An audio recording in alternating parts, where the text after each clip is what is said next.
Hello, friends. Welcome to Creative Medicine. In this lecture, we will learn about Prolaps. Prolaps is the downward displacement of the uterus, cervix, and vagina from its normal anatomical position. So, when there are two types of prolapse. Prolapse is herniation of the contents from its normal anatomical position. The prolapse can be uterocervical prolapse or vaginal prolapse.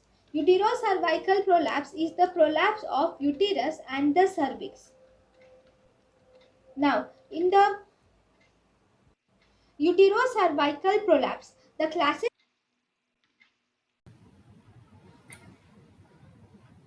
thank you and thank you for watching.